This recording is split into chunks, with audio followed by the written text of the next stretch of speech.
Ambalmo ani nyampma abalamso Madame Cissé Ramata Sissoko tantira kabo Atlanta, États-Unis. Bien lundi 2 juin kalot le temps ane wolonvla le 17 juin 2024 ka malien befo malikono ane malikoka. Bien seli embe do ke ala ka seli wera irana ala ka shini kenadi awaka ya fama de anwone be mo toro nanga kuma nanga fencha ma me ambake faso kanu de kama. Bien nyabala ka fo seli na saka chama be kan afaka. Nyabala fana saun chamana saga yoro chamambi mi annafati kan asi jamana ma fen nani de be sagala mi ne nyabala malla nafa bala ma ante kan nafai joli mi mebo golo kolo ani konna nugu nogo nunu ni joli ta sisan joli bi ke fen fladi abike bagan ka dumini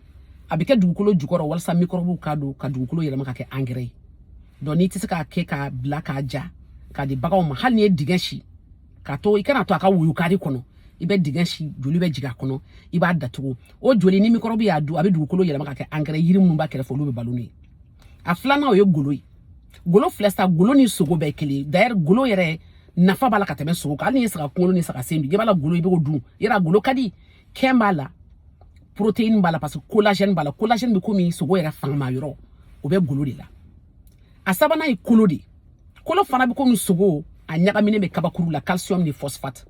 o calcium no phosphate kelen de baga on bode du c'est comme chez bode du waso ka se ka bunya ananna yo konna nogoy nogo min ba kono ni o ke digen kono c'est ça microbe bode du ka du kolo yela maka ke engrais donc normalement faut de manga fili nya bla réseau ka ngo ka golo ni kolo do ko ma ko ko golo ka be fali protéger microbe contrôle la ko donc ça veut dire que golo fana microbe non ngabe ko mi ka fo ko police ni gendarme adi sora so lu bandi ou mene e ko lu e bandi non golo o de be mogo bali bagani mogo ni fembe bali microbe ka do i farla globi do de ba kono munun bi microbe do de be ka fo kuba ese ka do i fari kono nulu be do ndoro cellule do de bi abuko bi kelekelawo obu bali ka do be microbe bali ka do do ko ta lu ye microbe ye do fo ite golo la golo be du abuko musogo be du chugomi donc ça veut dire que golo nafa ba de bala jamana kono mimba to jamana de umbe fanga soro jamana de umbe énergie soro donc normalement golo de manga fili ou bien ka exporter ka bon malla manga bon malla si de kan aboala ka tiketi ka comme sogo ni ya jase se bisa ka to be pendant des mois donc normalement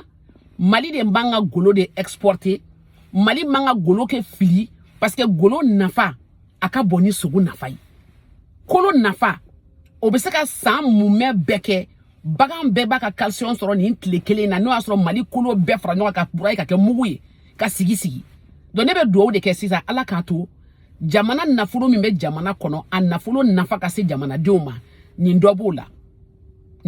mina jamana nafa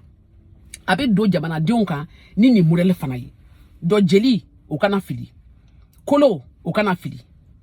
golo o kana fili en même temps konna nugu fana kana manga fili do me do ka ala ka sanwere irana ala ka iran shima na kenayalena ya rabbi ala ka faso kanu do be kono be ki jija ki chesiri ka faso indeme